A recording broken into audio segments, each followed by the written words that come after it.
तो कैसे हैं आप लोग? तो आइए आज हम लोग अपनी JNVST 2024 एग्जाम की जर्नी की शुरुआत करते हैं। तो सबसे पहले अगले 10 lectures 10 classes class 8 to class 17 हम लोग मेंटल एबिलिटी टेस्ट मतलब कि मानसिक योग्यता परीक्षा पे हम लोग ध्यान देंगे। और इसका जो सबसे पहला टाइप है, पहले टाइप का जो सवाल है, उसे हम लोग कहते हैं, इंग्लिश में ये कहा जाता है odd man out. Odd man out या हिंदी में अगर कहें तो मतलब कि जो एक समूह से अलग चीज होती है उसको ढूंढना। ठीक है। एग्जाम्पल के तौर पे जैसे आप देख सकते हैं, यहाँ पे हमने हमें 4 फिगर दिया हुआ है। ठीक है। एक त्रिभुज है, ट्रायंगल है। दूसरा एक चतुर्भुज है, मतलब कि क्वाड्रिलेटरल है, स्क्वायर है बेसिकली। तीसरा एक सर्कल है, ओके, मतलब वृत्त है हिंदी में। चौथा एक पंचभुज है, या कि एक पेंटागन है। तो क्या है, अगर हम इस तरह से देखें कि त्रिभुज इसको कहते हैं, या ट्रायंगल उसे कहते हैं इसमें कि 3 भुजाएं हो, मतलब 3 साइड्स हो। क्वाड्रिलेटरल या स्क्वायर उसे कहते हैं इसमें कि 4 भुजाएं हो, मतलब यहाँ पे भुजाओं की संख्या निर्धारित की हुई है। ठीक है। सर्कल में हम भुजाओं की संख्या पता नहीं कर सकते, अनगिनत भुजाएं हुए, they have infinite sides. Okay. और पेंटागन में अगेन 5 भुजाएं, फिक्स 5 भुजाएं। तो इसलिए यहाँ पर हमारा क्या हो जाएगा, ऑड मैन आउट, मतलब कि जो समूह से अलग जो है वो कौन सा यहाँ पे है, फिगर फिगर नंबर 3। ओके। तो हमारा आंसर हो जाएगा फिगर नंबर 3। सेकेंड क्वेश्चन पे आगे देखते हैं, based on number of side. जैसे कि पहला जो था हमारा बेस्ड ऑन फॉर्मेशन था, फॉर्मेशन मतलब कि किस तरह से वो बनाया गया उस पिक्चर। दूसरा एक टाइप इसमें आ जाता है नंबर ऑफ साइड। अब जैसे एग्जांपल नंबर 2 आप देखते हैं, तो यहाँ पे क्या है, आपके पास अलग अलग साइड, नंबर ऑफ साइड है ना, इसमें एक 6 है। उसके बाद फिर अब उसमें आप देखते हो तो 1 2 3 4 5 6 7 है। फिर इसमें देखते हो तो 1 2 3 4 5 6 है, इसमें भी 6 है ना। तो मतलब कि एक्सेप्ट फिगर 2, जो सेकंड फिगर है उसको अगर आप छोड़ देते हो तो बाकी सब में आपके पास 6 6 6 फिगर, तो आपका आंसर हो जाएगा 2। मतलब कि जो दूसरा फिगर है वो बाकी फिगरों से अलग है। ठीक है।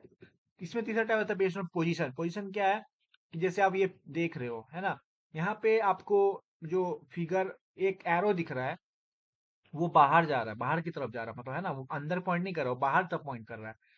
तो चारों फिगर में इस तरह से एक दिया हुआ है। जो तीसरा फिगर है उसमें वो अंदर की तरफ पॉइंट कर रहा है, मतलब अंदर का शेप सेम है, बट वो एरो अंदर की तरफ पॉइंट कर रहा है, तो इसलिए उसकी पोजीशन के हिसाब से ये चीजें अलग हो गई, है ना। चौथा टाइप यहाँ पे है based on relation of 2 elements, मतलब कि दो फिगर के बीच में जो संबंध है उसके बारे में, उसको लेके यहाँ पर बनाया गया है, किस तरह से अलग है। तो आप पहला देखते हो, इसमें आप देखते हो नंबर ऑफ साइड्स, है ना, कि उसमें बाहर में कितना है, 1 2 3 4 5 6 7, 7 है, अंदर वाले में 5 है। ठीक है। उसका इसमें देखते हो 4 है, अंदर में 3 है, मतलब एक कम हो रहा है। फिर इसमें आप देखते हो तो 5 है और फिर 4 है, थर्ड थर्ड शेप में, तो वहां पे एक कम हो रहा है। फिर देखते हो 6 के अंदर 5 है, मतलब कि पहले में 2 का डिफरेंस है, बाकी सब में 1 1 का डिफरेंस है, तो मतलब पहला वाला आंसर हो जाएगा। Based on different elements. Elements मतलब कि देखो अब यहाँ पे ये एग्जाम्पल और 5, इसमें क्या अलग अलग ये दिए हुए हैं ना, plus minus, plus into plus into plus into.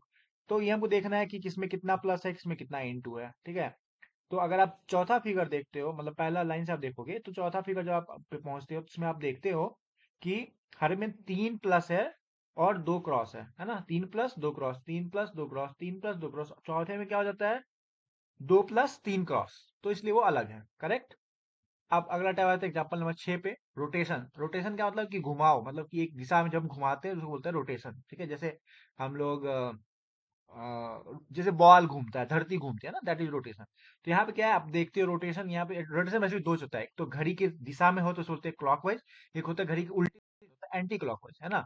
तो यहाँ पे क्या है, इससे जो शेप बना हुआ है एरो का, उसको अगर आप देखते हो तो आपको समझ में आता है कि जो बाकी जो है, बाकी सब क्या है, घड़ी की दिशा के उल्टी घूम रहे हैं, मतलब एंटी क्लॉकवाइज या घड़ी के विपरीत दिशा में घूम रहे हैं। लेकिन जो चौथा फिगर है वो घड़ी की दिशा में घूम रही है ना, क्लॉकवाइज। तो वो हो जाता है। उसके बाद मेथड ऑफ राइटिंग, है ना। राइटिंग मतलब कि जैसे शेप यहाँ पे आप देख रहे हो ना, CTZN, है ना। तो इसमें क्या है, हर एक में 3 लाइन है, देख आप देख रहे हो ना, सी में 3 लाइन है, टी में 2 लाइन है, जेड में 3 लाइन, में 3 लाइन। तो इस तरह से उसमें क्या हो गया, टी को अगर हटा दो तो बाकी सब में 3 3 लाइन से बना हुआ है, लेकिन टी 2 लाइन हो रहा है, टी आंसर हो जाएगा। बेस्ड ऑन रियल इमेज, आपको कभी कोई रियल इमेज दे दिया जाए, जैसे कि आप क्या है, किताब, पेंसिल और साइकिल। तो अभी आप रिलेट कर सकते हो, ये जो किताब पेंसिल इमेज है, ये तीनों एक जैसी चीज होता है, मतलब पढ़ाई से रिलेटेड है, लेकिन साइकिल का संबंध नहीं है, वो दूसरी चीज है, वो यातायात का साधन है ना। तो इसलिए आपका आंसर साइकिल हो जाएगा। तो आप जैसे एंट्रेंस एग्जाम में ऐसे कुछ एक सवाल है, एक सवाल हम यहाँ पे लेंगे, बाकी आपको प्रैक्टिस करना है घर पे। ठीक है। तो मैं आपको देके जाता हूँ, पहला सवाल बस लेंगे यहाँ पे, जैसे आप देख रहे हो ना, इसके अंदर सर्कल है, फिर क्वाड्रेटल है, ये है। तो इसमें आंसर क्या होगा आपको ये बताना है। ठीक है। आपको ये बताना है कि